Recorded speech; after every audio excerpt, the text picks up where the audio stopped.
So thanks for coming to What's the Big Deal tonight. What's the big deal with contraception? My name is George and Mallory. And we are missionaries here at Texas State. If you don't know us, we are not doctors, we are not theologians, we are not scientists, and we are not saints. So luckily you don't have to sit here and listen to our wisdom, but the wisdom of the church on this topic of contraception.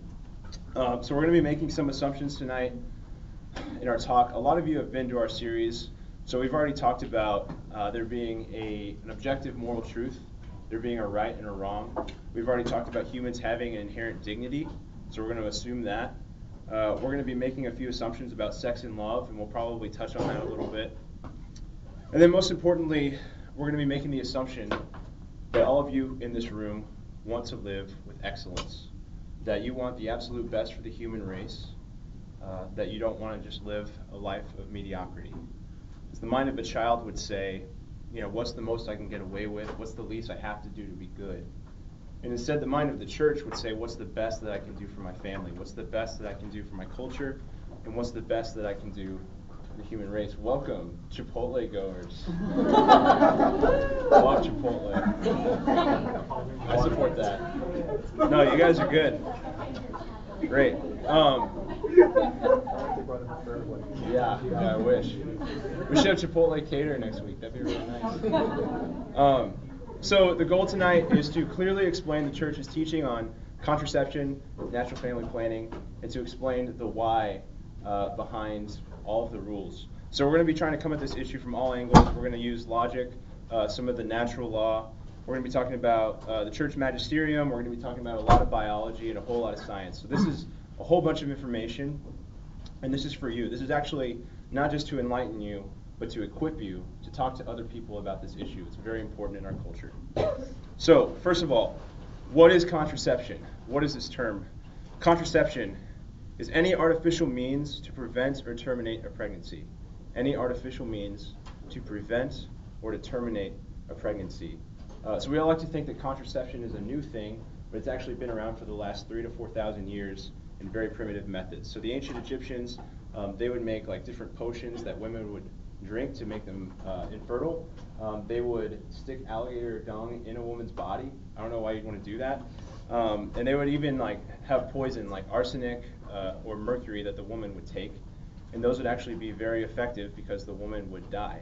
And so those would be a very effective method. So we've moved beyond that today in our age, thank goodness. And now, since the 60s, we have a lot of modern forms of contraceptives, which include the condom, birth control pills, a whole lot of options, a lot of them which alter hormones in the human body. So just to be clear from the get-go, the church is against all forms of contraception. The church is against all forms of contraception. And that's a really bold statement. It's a very bold statement. Why? So I guess I need your help here. I love writing on the board. What are some reasons that people in our culture would want to maybe contracept? They're not ready. Not ready. Sorry if you can't read this, but I'm saying it, so it's all right. What else? Too many kids. Too many kids. So like family size. Let's just put, this doesn't mean hashtag, that means number. So the number of kids in our family is really big, we can't manage it. And then even from there, we get to like this overpopulation thing. A lot of people think that we're overpopulating our world. So that's a good reason. Other reasons? Financial. Can't afford it. Were you going to say? They don't want it. Don't want it. Not ready. Don't want it. All right. Anything else? Health reasons. Health reasons. So medical. Oh, this is just getting sloppier and sloppier. Okay. Anything else? Don't believe they'd be good parents. Don't. I'm just gonna. We can agree with it. Yeah. Because they're not ready and they don't want it, I probably wouldn't be a good parent. Yeah. Okay. Any others? They want to have a lot of sex. They want to have a lot of sex. So I'm just gonna add that to this category. So sex without hashtags. Great. Let's see. What else? What about rape? You know, if she's on the pill, and she gets raped, then she doesn't have to worry about a pregnancy, right? And, if she does, let's say she gets raped and she's not on the pill, she's probably going to have an abortion. And we don't want the abortion rate to go up, right? And so, in that sense, the abortion rate, according to our culture, would go up if we don't have contraception. So that's a big argument there. So people should be free to choose whatever they want. It's just modern medicine, right? And that really makes the church seem very old-fashioned and oppressive in our culture when we are one of the only institutions that's actually fighting this issue. So that's a lot of stuff to tackle, and we're going to just try to tackle as much of it as we can. We can't get at everything, but we're going to do what we can here. So first thing is talking about sex. I know we've been talking about sex all month. February is the month of love. And I think, like, the first time in history, the church is probably bombarding you more with sex than the culture. And I'm sorry for hitting that low. But, yeah, we got to talk about it here. So looking at sex from the natural law. What is the natural law? It's pretty simple. The natural law states that all things should come to their natural end. All things should come and achieve their natural end. So humanity is meant to flourish. Plants are meant to grow. Burritos from Chipotle are meant to be eaten. And Nickelback CDs are meant to be thrown away.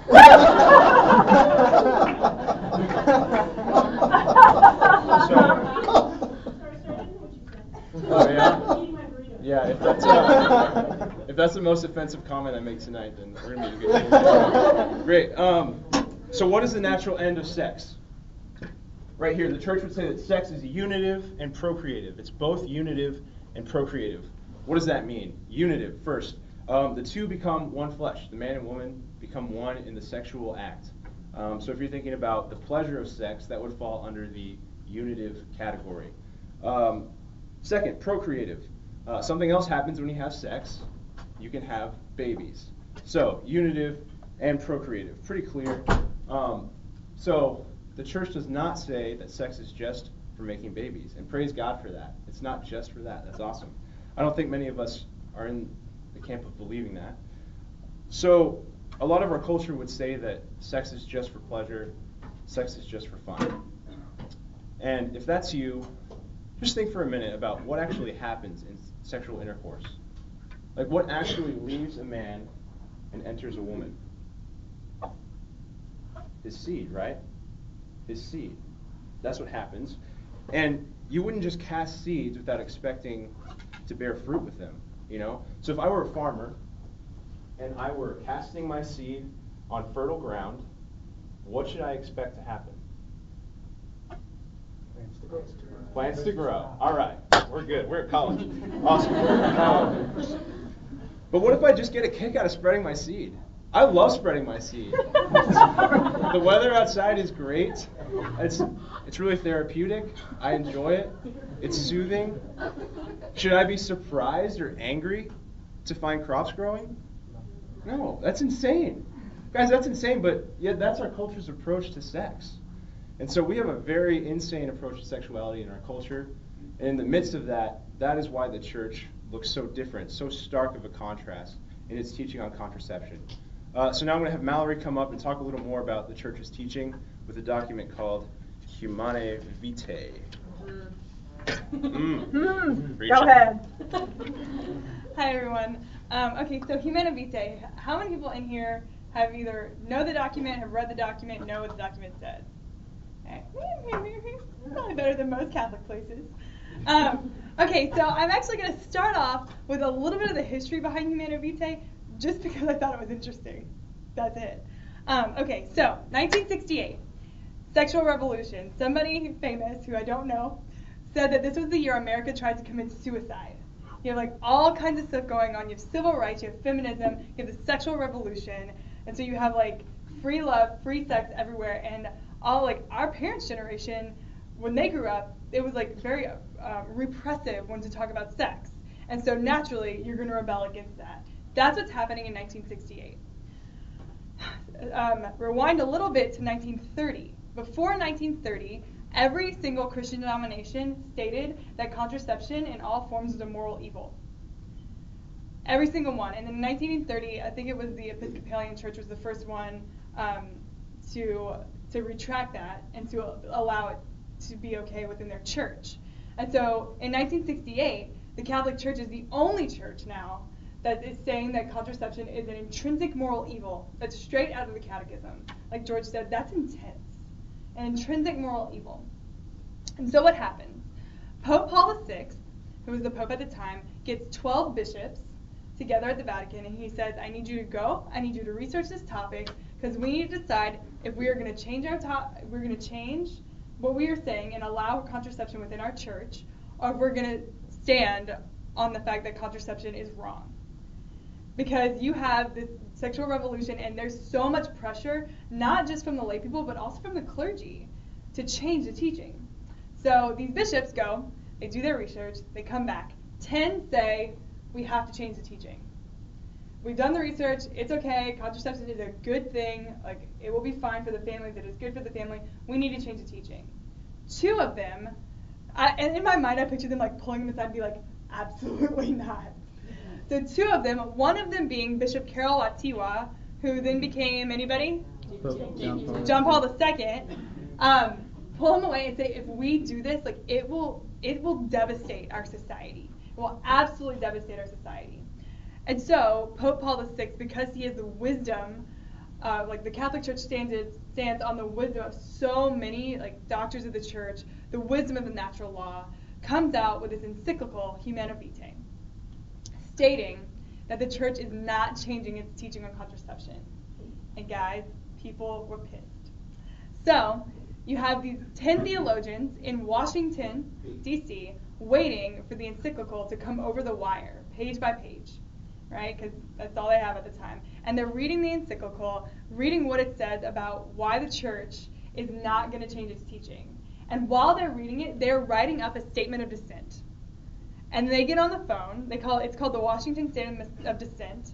They get on the phone and call all of these bishops, all of these priests, tell them like church hasn't changed its teaching. Will you sign this statement of dissent? So you have priests and bishops all over America not only not having read the document, but also not having read the statement of dissent, signing a break from Rome against this teaching. And so it was actually never credibly taught in America. And so that's why there are many priests I know, like my parents and my parents' friends, or like my friends' parents, priests were like, use contraception, it's fine. If that's what's good for your family, no problem. And then all of a sudden, years later, the HHS mandates comes out, and it's a big deal, and then our parents' generation's like, priest told me to. Are you kidding me? So they're using it, thinking it's fine. So the question is then, what did the document actually say, since so many people didn't read it and decided to dissent against it anyway? Well, Pope Paul VI said that 4 things would happen if contraception would become widely used. The first, general lowering of moral standards of the public. The second, a rise in infidelity and illegitimacy. The third, the reduction of women to objects. And the 4th, government coercion in reproductive matters. Now this was in 1968. Let's go over these and let's see if it actually happened. General lowering of moral standards. I mean, honestly, I don't even feel like I have to give examples. Like, I feel like you could just like say it again but louder. But don't worry, I will give examples. So I was reading this article, and a writer for a magazine said that by making the birth of a child the physical choice of the mother, the sexual revolution has made marriage and child support the social choice of the father. So by separating a baby from sex, you actually separate sex from marriage. And now, like what's considered like your fatherly duty is actually just paying child support. The father actually does not have to be in the family. I want to say it's 70% of black children are raised without a father. So fathers have been given license to be completely gone almost. Fatherhood, like absent fatherhood, is one of the biggest problems in our nation right now. That is a huge general lowering of standards. Okay, a rise in infidelity and illegitimacy. The article that I was reading about this cited, oh my gosh, I can't think of her name right now. The Kardashians, Kim Kardashian's marriage. right? Infidelity. It was like 25 days or 75 days, maybe? So the idea, we've actually made marriage a giant joke.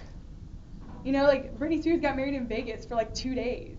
So like the idea that infidelity and like people get prenups because they know that they're probably not going to stay married. The idea of marriage being permanent is silly now, unless you're really striving for something. So from 68 to now, there's a huge difference between what marriage was and what marriage is now.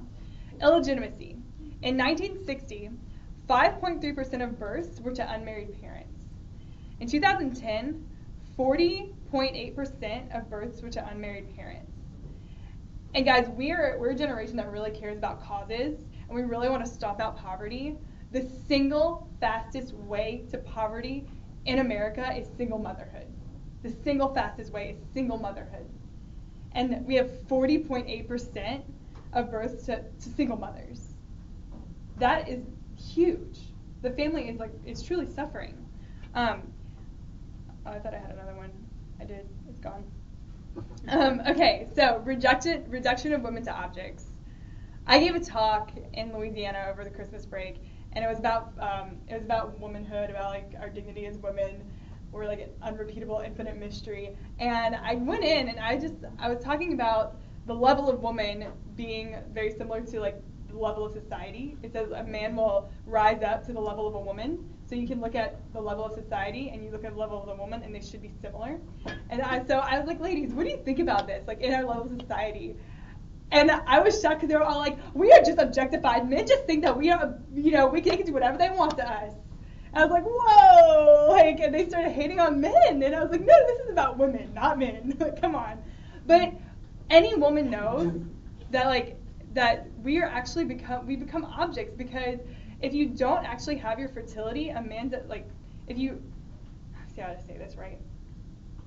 If you separate your fertility from the sexual, from sex, then you're actually inviting men not to care about you, because now you're just an object for pleasure. You're not an object to be cared for, and you're not giving yourself completely. We are fully women with our fertility, and that's actually a cycle. I was reading an article that said a woman is actually the seasons. She's not one thing to figure out. She's something to experience and to grow with. But when we cut off that cycle, we're one thing meant for pleasure, and guys can use it that way because that's just how we're wired and we're broken. It's very simple. The last one is government coercion of reproductive matters. So we have China with the one-child policy, and right now we have the government trying to force Catholic agencies to put everyone on birth control. The actual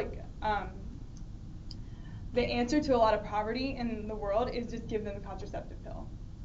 They're trying to get condoms in Africa. They're trying to give the pill in Africa. That's just, the governments are trying to control that. And the reason that is because it has to be controlled somehow, right? I honestly don't want to have a bajillion children. I don't. But it's self-control, where this is a gift that God has given to me, and I'm going to use my self-control, because if I can't use my self-control, it's got to be controlled somehow, and the next thing is the government, and they're going to try to control it. So those are the 4 things that Humanae Vitae said in 1968, and if nothing else, we have to at least acknowledge that they happened. And so the church might actually be on the right track with this. So with that's just kind of an overall statement of what's going on in society, but and this is more about the birth control pill. It's actually really bad for women, and it's something that's really not talked about a lot. But whenever I was 23 and I was coming back into my faith, I never considered that contraception could be wrong. I just kind of thought it was this silly teaching, whatever. Of course I'm gonna have, of course I'm gonna use contraception. I don't want to have 8 jillion children. That's what I thought. And then I went to this really bad chastity talk. Really bad. I'm sitting there, and I'm bored out of my mind, and I'm watching all these high schoolers, and I'm like, this is not helping them either. But the one thing the woman started talking about was what the pill actually does to women physically and to how we pick a mate. And I was shocked. And I was like, okay. And I went home and I started to research it. And that's when I found all of these things that they're really fascinating. So, the first thing, I have 5 things that the pill does to women. The first, it makes it harder for women to pick a good mate. And you may say, how, Mallory? And I will tell you. Okay, so a little bit of like biology 101 that I find very interesting is that we are anthropological creatures, and so we are made for natural selection. We are made to actually, like, our attraction to men and men's attraction to women is ordered in a way that is to help make a stronger race. See, what we don't realize what we've done with the pill is that we've messed with something up here, kind of like an iceberg, but there's this whole thing down here because of the way God made the world work that it's actually messing with, and we can't see it because it's underwater, right? And so we are actually attracted to somebody with our opposite immune system. And the reason that is because if I marry somebody who has an immune system that's opposite from me, and then we have a child, our deficiencies in our immune systems will start to cancel each other out to create a healthier baby. But what the pill does is actually tricks your body into thinking that you're pregnant. That's what the pill does. And that's why you actually don't ovulate whenever you're on the pill, because your body thinks it's pregnant, so it doesn't need to ovulate. But what that does anthropologically with our pheromones, it actually makes us attracted to somebody with a similar immune system to us, which would be like someone, a family member, a brother. So whenever you're on the pill, that actually switches and messes up your attraction. And so now you're attracted to somebody with the same immune system that you are. You're contracepting, you don't really realize it, you get off the pill, you're not quite as attracted to them as you thought you were, and then you have a child and your immune systems haven't canceled each other out. And so we've actually seen, and you can go look up these statistics, like a huge rise in autoimmune diseases in babies. They're actually not being born as healthy as they should be because we're messing with the way that we're attracted to one another. The other thing, they actually did a study where they took women, some women who were contracepting on the hormonal birth control pill, some women who were not, and they took sweaty t-shirts from some men who were like really successful, like alpha male, like manly man, doing well, and then men of like deadbeats, like guys that like really lazy, not doing much, whatever. The women that were not they made all the women smell the shirts and then like rank them in order like what they would be attracted to due to pheromones. The women that were not contracepting, that had their natural cycle, all of them picked the alpha males. And then the women who were contracepting, most of them picked the men who were deadbeats. So like whenever you see your girlfriend and you're like, why is she with him? Why? Like that actually has something to do with it. It makes it harder for us to pick a good mate. Number 2, it screws with your desire for sex. So one of the beautiful things that they thought birth control would do is that it would give you sexual liberation. But the hormones in the pill actually decrease your sex drive. And so they actually make you want to have sex less. They've done studies with women who are married that women would rather watch TV than have sex with their husbands. Now, I am a celibate almost 27-year-old, and I think that's crazy. But that's what's going on because everybody's on the pill. And so your desire for sex drops, and that's not, like, a guy doesn't want that for sure. And then, like, we don't actually want that either, but it's an unforeseen consequence of the pill. I already talked about how it's easier to devalue women on the pill. So I will not go back to that. But then there's also, like, medical, physical, bad side effects that come from taking birth control that they're kind of talked about, but not really. Breast cancer. So it increases your chance of getting breast cancer. It increases your chance of having a blood clot, a stroke, or pulmonary embolism. And I honestly don't even know what a pulmonary embolism is, but I do know it's bad, and this is why. Once upon a time, I used to work for, do y'all know those lawyers that are on TV that are like, got in a car crash? Yes. Call so-and-so. Okay, I used to work for one, and we got all those national cases. I'd be calling those people that were filing lawsuit. And one of the ones that I worked for was the birth control lawsuit. So it was Yasmin, and like orthotricycline. I'm calling these women who had pulmonary embolism, strokes, and blood clots that almost died because they were taking the pill because of these unforeseen side effects. True story. I'm calling these women Yasmin, orthotricycline, and I'm taking Yaz. as I'm on the phone with these women, and they're like telling me their story about what happened to them, and I was like, I better get off this pill. Are you kidding me? So I get off the pill. Like I don't know. I'm really lazy about getting my prescriptions filled anyway, so it was fine.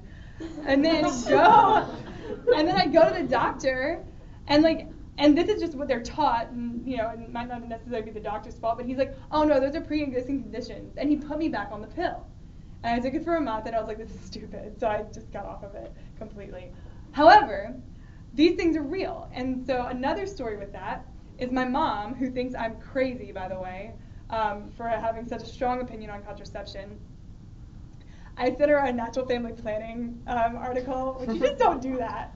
I was like, hey mom, it was on Facebook too, I was like so cowardly. Hey mom, saw this, just thought you might want to read it. So anyway, that night at the dinner table, she's like, thanks for that article on NFP, Mallory. Your dad and I used that. Thanks for the credit. And I was like, well, whatever, you never told me. And so we started talking about all this stuff. And she said, yeah, I couldn't use birth control because when I did, my arms would go numb. And I'm like, and you want me on this? Are you crazy? What? It doesn't make sense. And so there's actually, there's true physical bad side effects. Another side effect is it messes with your digestion. So birth control actually messes with your gut flora. I know this because digestion is something I talk about pretty openly. And whenever I went home for Thanksgiving, I probably talked to about 12 women about digestion, and I would say out of those 12, 10 of them were like, oh yeah, I have the same problems. Like I have to do this, and this every night. And all of them are in their 20s. That is messed up. But all of them are also on birth control. The last thing for physical side effects is, I said digestion, so it gives you mood swings. So I think a lot of women who have been on the pill before know that you can cry for no reason sometimes. And they say you have to find the right pill for you, and that's true. And then also weight gain. So mood swings, weight gain, and decreased sex drive is super attractive to men, right? So this is really liberating us, for real. And the last thing I have is it keeps you from actually knowing your body, and it teaches you that fertility is a disease. So it keeps you from actually knowing your own body. There's an issue that many people in here, I know a lot of my friends are on the pill because they have problems with their cycle. Either they get really bad cramps, they have endometriosis, something along those lines. But what the pill does, and that's not a sin, by the way. The church does not teach that is sinful if you're on it for medical purposes, but there's a better way. See, what the pill does is it's a Band-Aid. You have these hormonal issues, let's give you this Band-Aid, and it's going to make it okay for now, but eventually, if you ever want to have children, you get off the pill and the problem's still there. And you never actually figure out what's wrong with you in the first place. But there's this thing, and within natural family planning, it's kind of nasty, but you learn so much about your body. You actually have to chart your mucus. Gross word to say, but it's true. And a doctor can look at your patterns and figure out what hormone you're missing. Do you need to be on progesterone? Do you have this wrong with you? Do you have this wrong with you? And in the process, you're learning how your body actually works. And then they could say, okay, well, we know that you need to be on a different diet. And so you can get on a different diet and fix the whole problem without ever having to get on birth control. Or we know you need to take some of this hormone. You need to take some more progesterone, you need to take some more estrogen, whatever it is, that can be a pretty quick fix. The other thing with that is you can actually learn sooner if you could possibly be infertile. And I know for a good friend of mine, that was a big deal for her and her husband. She found out early because she started charting that she was going to have trouble having kids. And so they were actually able to deal with those consequences much earlier than I'm off the pill, I still have these problems, and I don't know what to do, and we can't conceive, and now we have marital problems. They were able to work through that from the beginning. And the last thing is that it actually teaches us that our fertility is a disease. Y'all, we were born with it. It's really beautiful. And the holiest place on earth is where a soul is created. That's in the belly of a woman. That's legit.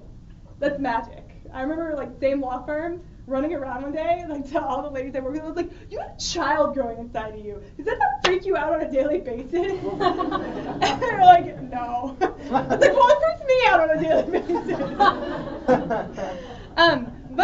So medicine is actually made to help your body do its natural function. So like if I'm sick, that means like my immune system's down. I'm gonna take medicine that's gonna bump up my immune system to help its natural function to make me healthy. The birth control pill actually works against your natural process. And it teaches us again that there's something wrong with us because we are fertile. And the last thing I'll say before I hand it back over to George, but my mom loved the woman. We obviously disagree on some contraception stuff, but the way that she, like my sex talk in high school was Mallory, some mistakes she can't take back. That was it. And like, I was like, yeah, okay, like, gotcha, like roger that. But as I grew in my faith, I realized, like, without knowing it, and it's not her fault, she was actually teaching me that, like, a child is a mistake. And a child is not a mistake, and your fertility is not a disease. And, like, if we actually want to have good marriages and healthy families, then we also need to start to have a healthier outlook and, like, strive for something higher than what culture's offering us. And so, ladies, if you want to talk more about this after, I'm like a wealth of knowledge when it comes to this because I find it fascinating. But right now, George is going to take it away for the men.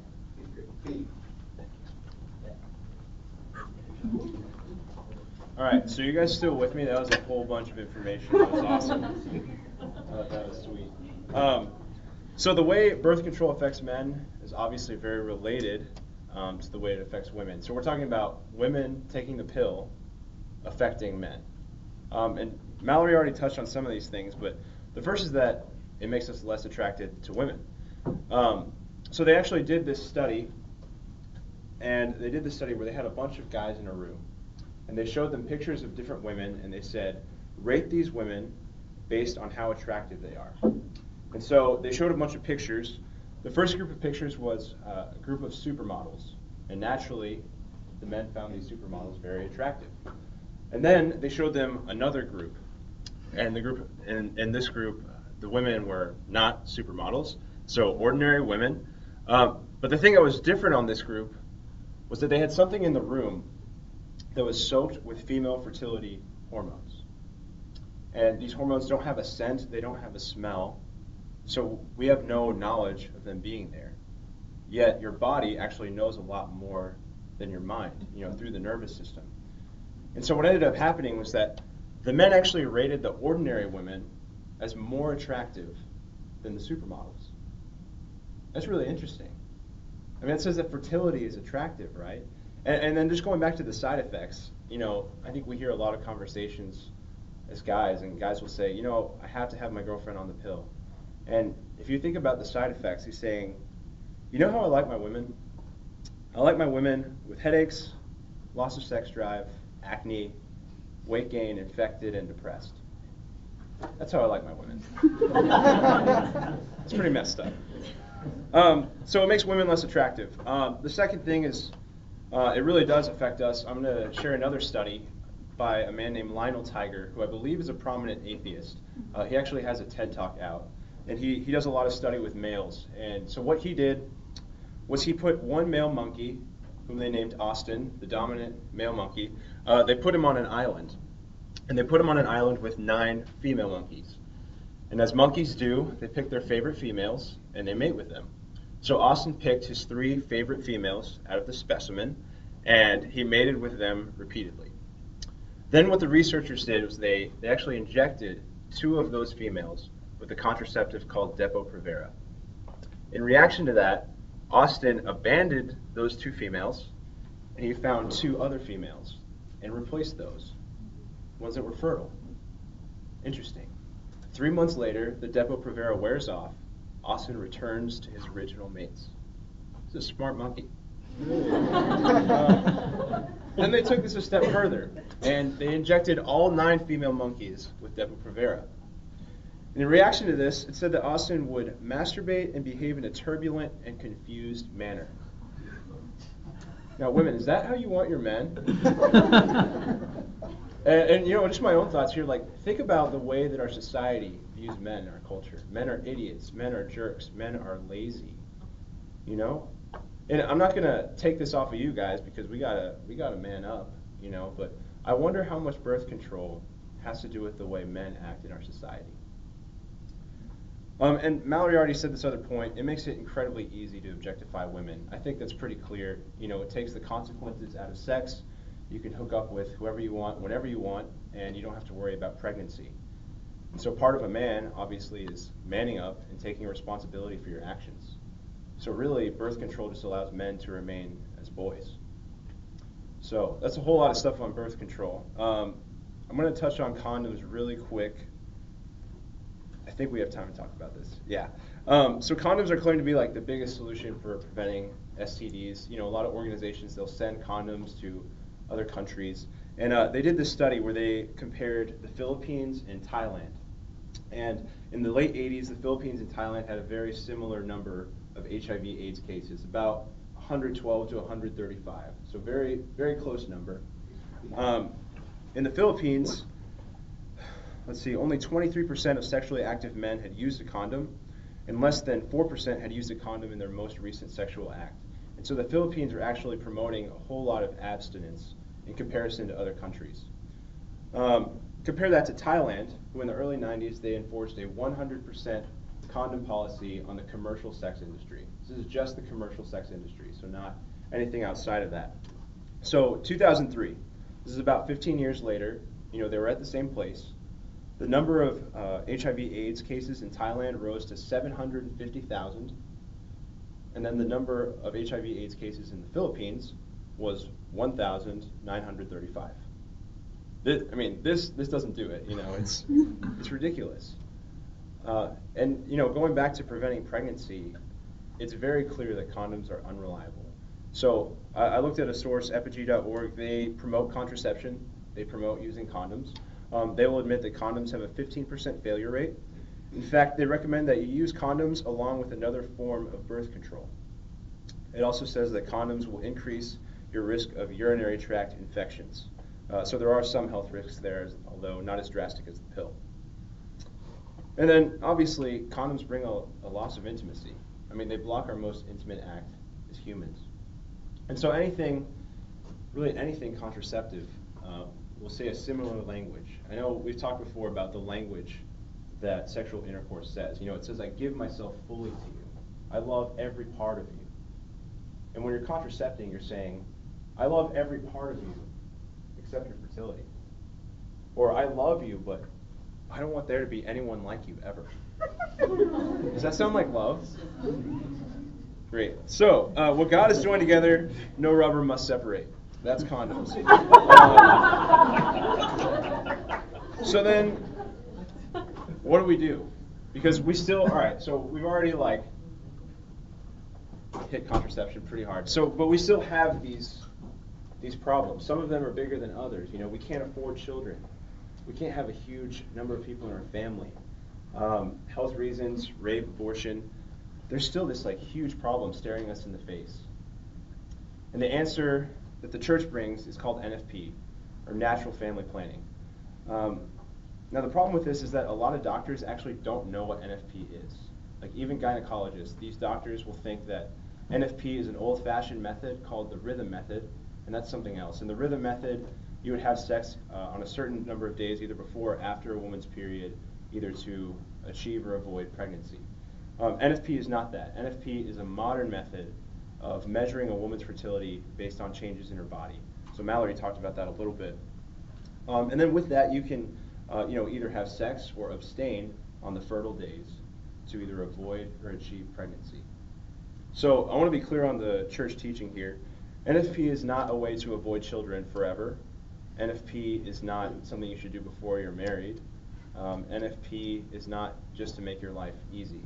So when you get married, you should be open and willing, joyfully open to bringing in children, to bringing in a family and raising them.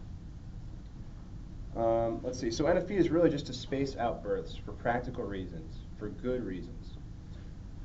I'm going to have Mallory come up here in a minute, but NFP uses no chemicals and it has no side effects. It sounds almost too good to be true. So really quick, I'm going to have Mallory come talk about the effects of NFP on your relationship. Okay, so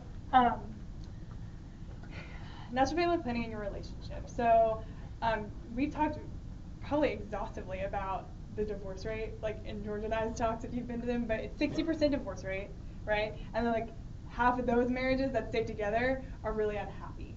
And so how do you actually have a happy marriage, that's what we want that. We know that, we desire that. Disney has trained us all too well.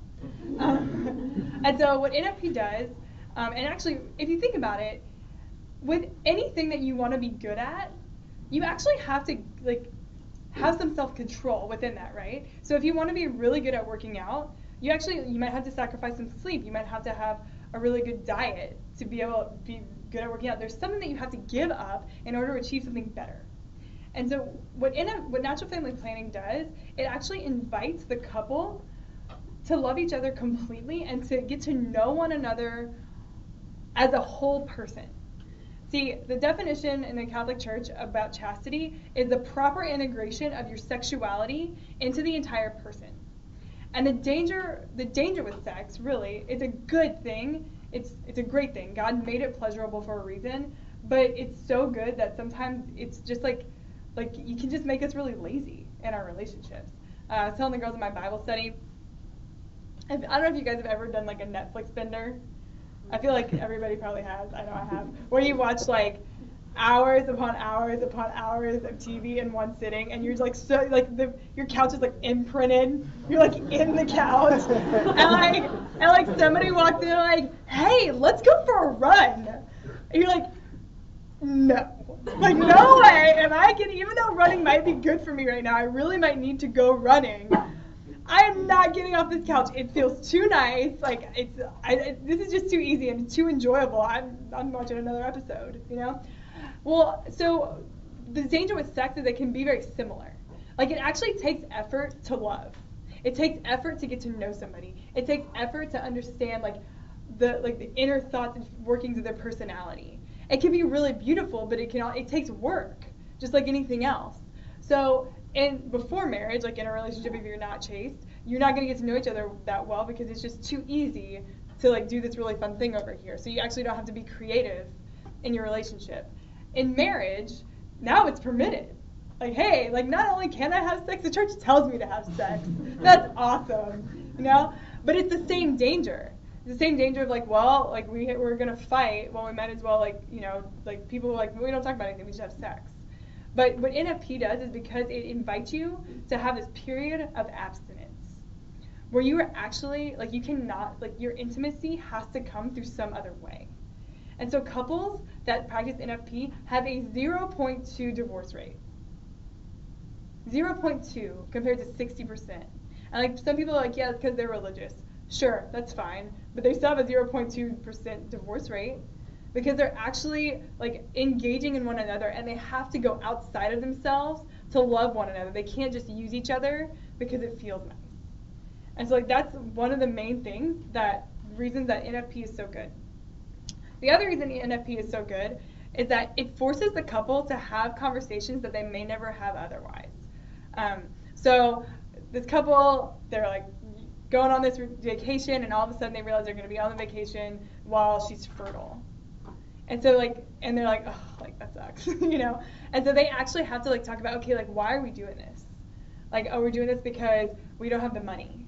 All right, well, if we like don't have the money, if we're not financially ready, all right, like plan B, let's get a board game, you know? If it's because, you know, we already have too many children and you said you were gonna help out of the house and you're not, and so I feel like I'm doing too much. Like it invites these conversations of how you're gonna put your family together that actually increases the communication, which is key, and then also increases like you guys becoming on the same page as to how you're gonna set up your family and to why you're actually not desiring children. I had a youth minister who used to say, she has 6 girls, but she would say sometimes, she said, my husband and I would start to get hot and heavy and I would think, what's the worst that could happen? A baby? I like babies. And like they had the money, like there was no reason not to, so they have 6 beautiful girls, you know, and they're beautiful women. The other thing is that children make you a better person. So like it's actually studies show that couples that have children within the first and second year of marriage stay together longer because you actually have a reason to work things out. You can't just walk out the door. You have to think about that other little boy or girl at the house, even if you're fighting with your spouse. And there was one other thing, but I forgot what it is. So if I think about it, I'll let you guys know. But anyway, so, I know. Because you're actually allowing your fertility cycles that, like, the men are actually satisfied with their wife. Like, there was this lady who gives talks on contraception all the time said that her Catholic friends who practiced NFP were, like, talking about their sex lives with their Protestant friends who were not. And they said they would say, like, I feel like an object. I feel like I'm being used in the bedroom. And sex is not fun. And the Catholic women were like, what? Are you kidding me? Because, like, you're actually allowing the cycles to happen.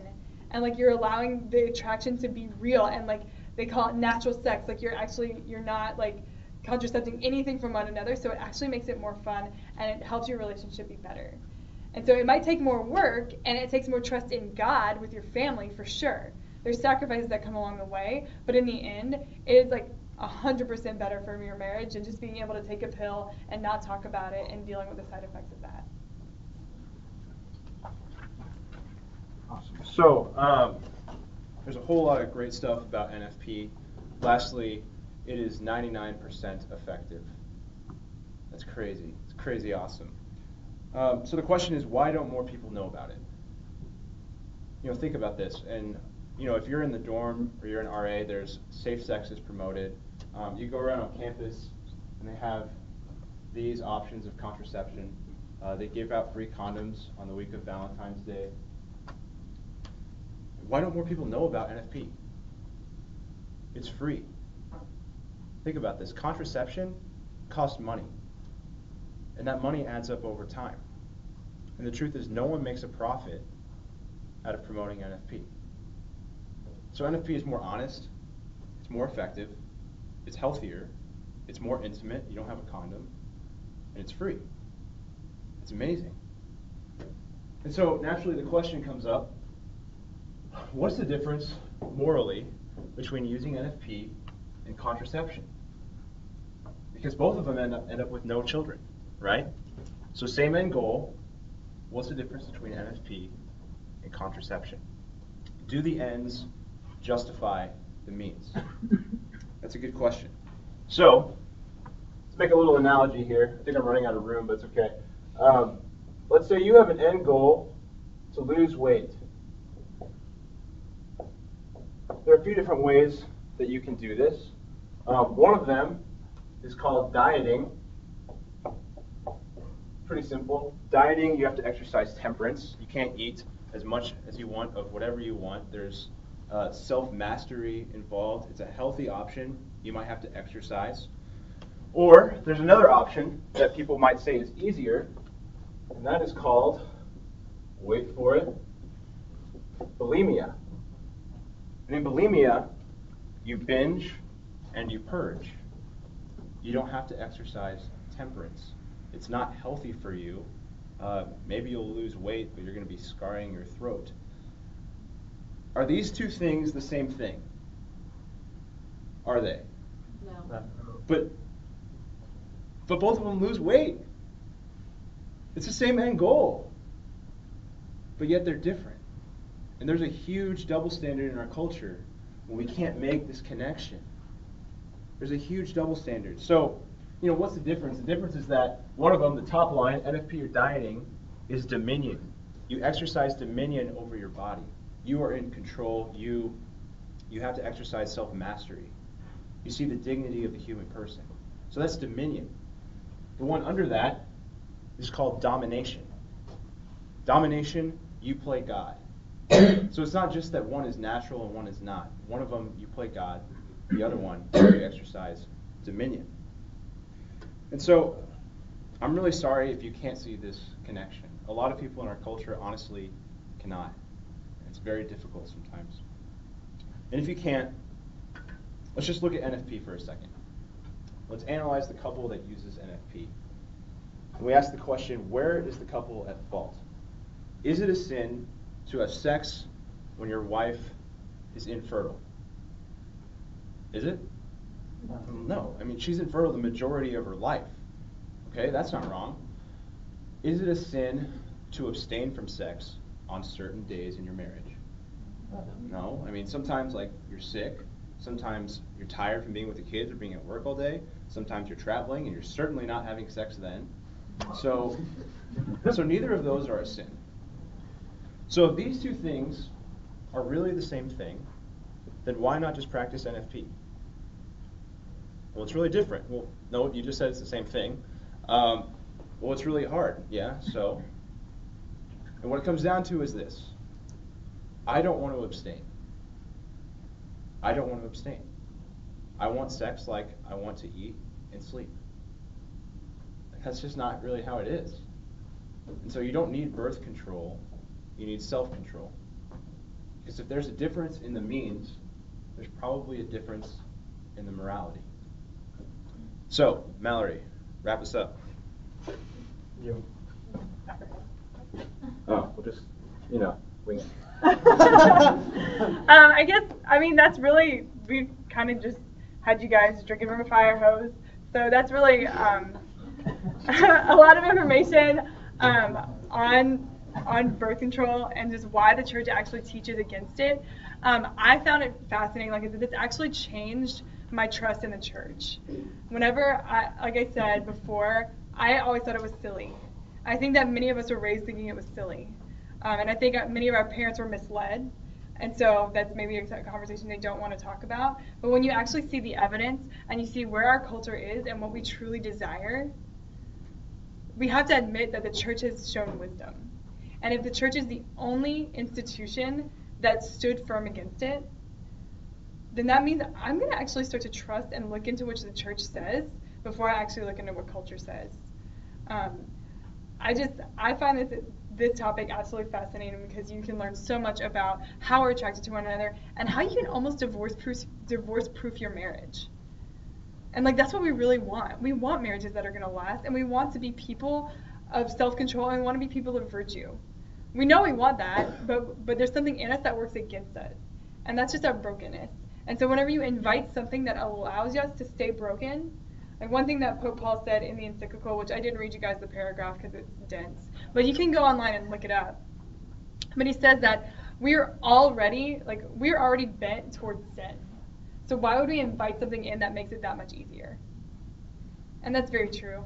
And so if you guys want to have great marriages, if you want to live lives that are a cut above what we see around us, then we just invite you to start to think counterculturally and invite you to actually start to trust the institution that's been around for a really long time and seems to know what it's talking about, even if it looks crazy.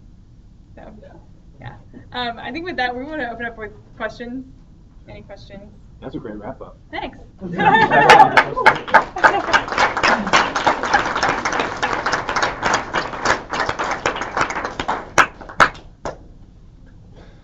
Yes.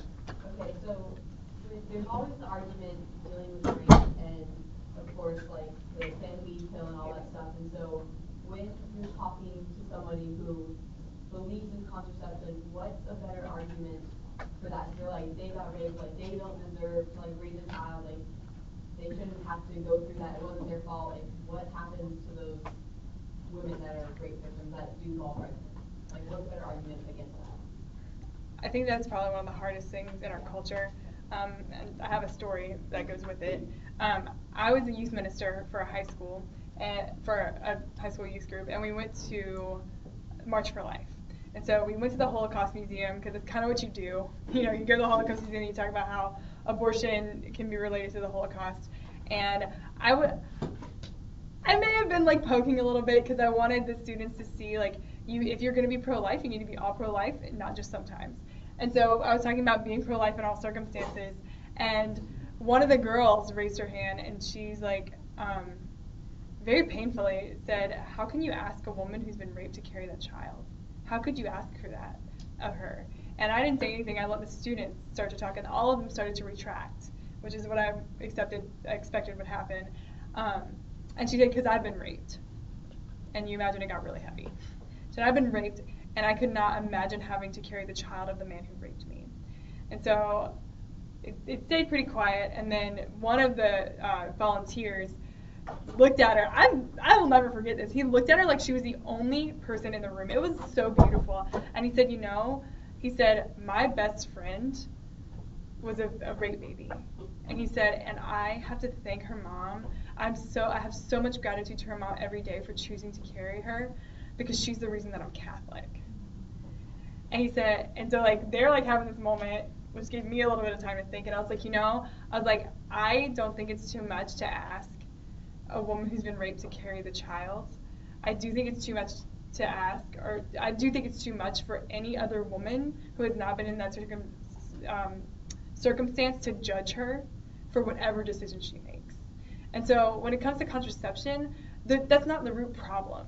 The root problem is not that somebody got raped and now they have a baby. The root problem is that women are objectified and men think that they can take advantage of her.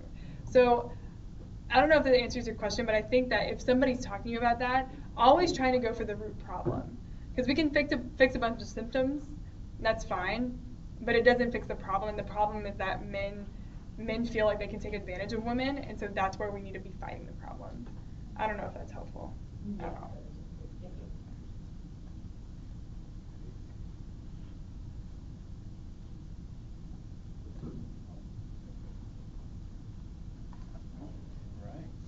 Then we made a bunch of people. Oh yeah. I'll ask this question. All right. Okay. You talked about contraception as far as pills and birth control. Yeah. Okay. Later on in life, you hear people talking about getting their tubes tied, vasectomies. How does that affect? Did you do any research into that? As far as like physical effects? Physical effects, marriage. No, we have not. Okay. The only thing that I would say, like, morally, is that you're totally showing off God. Yes. Yeah. But no, we haven't done any research on it. I was curious. But great question, absolutely. That is a good question. Sterilization. We can look that up. We can get back to you. You don't have to. I was just curious. Oh, if yeah. you Yeah. looked That's into good it. to know. Yeah. So. I'll just explain a bit. Sure. Somebody from my church, back at home, the man had decided to do that, and their marriage was about to fall apart. And he ended up deciding to undo the decision, and have them. What's the procedure where they Vasectomy. Yeah. And after that, they had more children, and like their marriage flourished, and they grew together in the faith. So I mean, it just shows that like you are shutting God out of it. Yeah. And like, I mean, obviously like God's plan was for more life to come, and like those children have like grown up and like are doing great things. So I mean, that would be the only. Yeah, I believe that. I'm just Yeah. curious as to Yeah. what the stats actually say about that. Yeah, that's a good question. That's a great question. Mary, do you have something? Well, I know like my grandmother's friend or something, like she had medical problems and that's why she had her ovaries taken out. But like she went through a very thorough process of talking to her priest and being like, she had 6 kids already, so obviously her priest was like, yeah, go ahead. But like it's like a process that I've heard, like you just go in through the priest and stuff, and like the stats, most people with the vasectomy are doing it because they don't want children. But from what I've read on it, but like a lot of times it is a medical thing, and then you have to talk to your priest about it. Is kind of what they talk about. From a medical perspective, I definitely can see it's once you yourself choose to cut it off, cut a healthy part of you out. What's the stats on that? Yeah, that's a good question. Well, I was George was talking about this before it came out, but I saw this recently in the news. But so the UN classified a hormone, like a oral contraception, as a type 1 carcinogenic. That's the highest level of causing cancer that the UN classifies. But at the same time, they also declared contraception as a universal human right. So it's Yeah. doesn't make sense to me. So, but that was interesting. What about when, let's say, birth control is prescribed for other things besides contraception? Yeah. You talked to I them. touched on that a little bit, just that the church says that it's not sinful. However, there are better options because the birth control pill is like a Band-Aid. And so it puts a Band-Aid on your problem, but once you get off the pill, which many women, like you get off the pill that have children, your problem hasn't been fixed, so it's still there. I have a good friend who, she's Catholic, believes in the teaching on contraception, and she's been on the pill because she just has these horrible, horrible periods, and she's like, Mallory, when do you want me to get off so I can take off 3 weeks of work, and so it's just one of those things where through NFP, you can actually figure out what's wrong with your body and treat the problem instead of just putting a Band-Aid over the symptoms. Yes. You said natural family planning was 99% effective, right? Yes. And how effective is contraception? I don't know the stats on the pill. I mean, the condom has a 15% failure rate. I want to say the birth control pill claims to be 99% effective as well. Let's see if I can find it. If there's other people with questions, I think it has some stuff here. That's not all my questions. That's Oh, just okay. like Well, this says it's 91 to 99.7% effective. I don't know what the range means, but maybe they don't know. There might be multiple pills. Yeah, I think it's for different types of pills. So they're basically the same. Mhm. Like, Yeah. Right. so if sex has two purposes, which is to bond a couple and to make children, and you are going by natural family planning, aren't you still kind of acting against one of the purposes of sex? Like, isn't that basically doing the same thing, like using it for pleasure? Right. So with NFP, if it's one of those things where if the child is there, if the fertility is there, then we're going to go with it. And if the fertility is not there, we're not going with it. And with contraception, you're pretty much just shutting the door no matter what happens. So I'd say that's the difference. While the outcome can be the same, the means are different in that respect. I don't know if that answers your question or not. The church said that we should act responsibly whenever planning our families.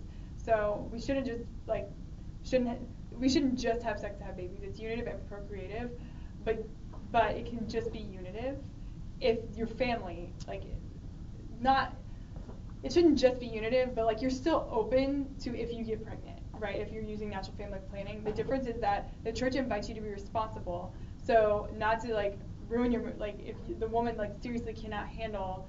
She has 3 little ones and cannot handle a 4th one or financially cannot support another baby, then it's like Georgia's dieting versus bulimia, if that makes sense. So it's not that you're not cutting it off completely, but you're actually using self-control instead of just well, we're gonna have sex and we're just gonna it's just not gonna happen. I don't know if that helps at all either. It may not. I know that that can be a hard thing for people. But one is just you're simply just not partaking in the act. So you're not unifying or procreating. You have to you're unifying in other ways.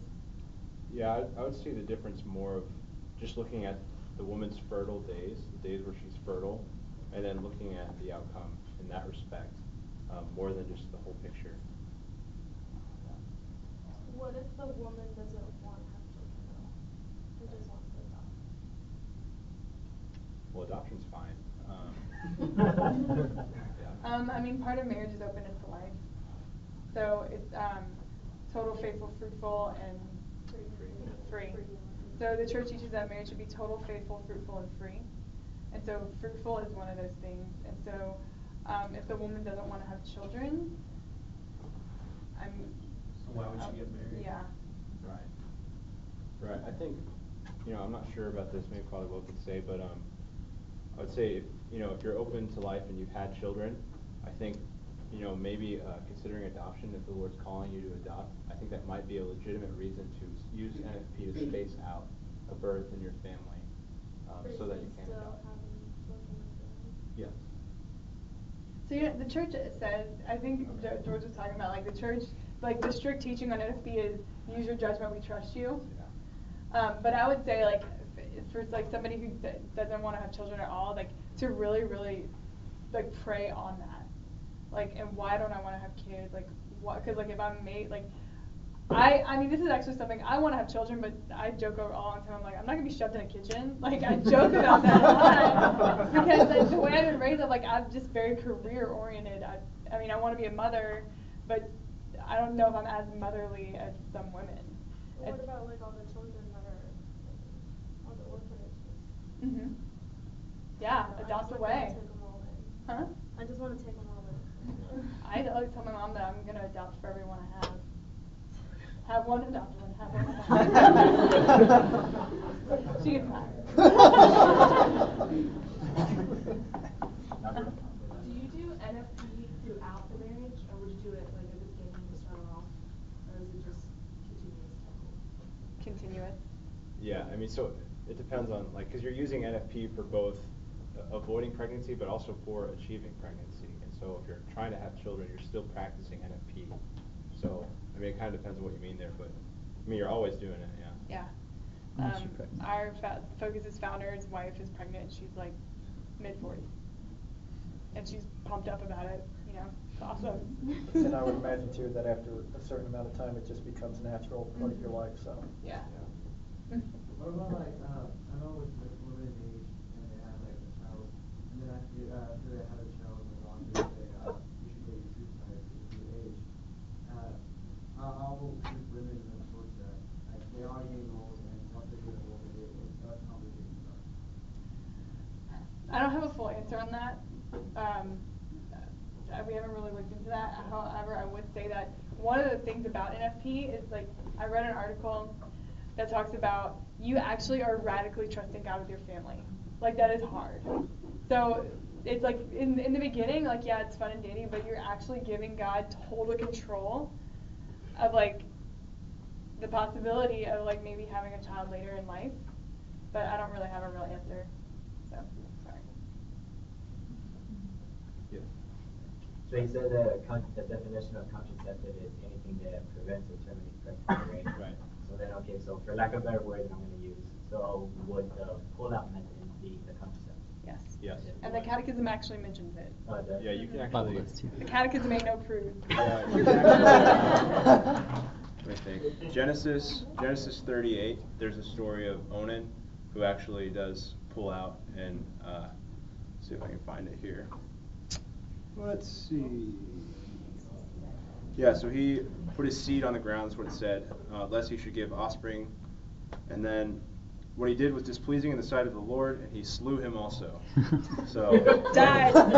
In Scripture. So yeah, that's contraception in Scripture. This is a little off topic, but it's kind of like a little bit of part two. But what if you're in a marriage and you want to have children, but you're having difficulties? And so instead of contraception, like, what is the church teaching on, like, using medical, like, reasons to, like, help you get pregnant? Like in vitro? Yeah, like, do you want, like, is it completely natural, or do you want, like, take things that'll, like, help the pregnancy, make you more fertile? I know that you can take stuff that can, like, help your fertility. As far as in vitro goes, the church teaches against it because you're, like, fertilizing a bunch of eggs and sperm together and then, like, seeing which one sticks.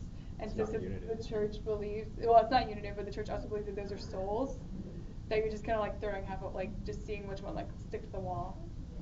Yeah, so the difference on the medicine, like what would help fertility, she was talking about medicine, and the natural function of medicine is to help the natural course of the body. So it helps your immune system when you're sick. So it helps your fertility, and that's what would put that type of medicine above a contraceptive pill. Good question. Great. Well, I think we're going to wrap it up there. Next week, we're talking about homosexuality. It's going to be pretty radical. So looking forward to hearing that from some other people. So thanks for coming out. You'll have a good night.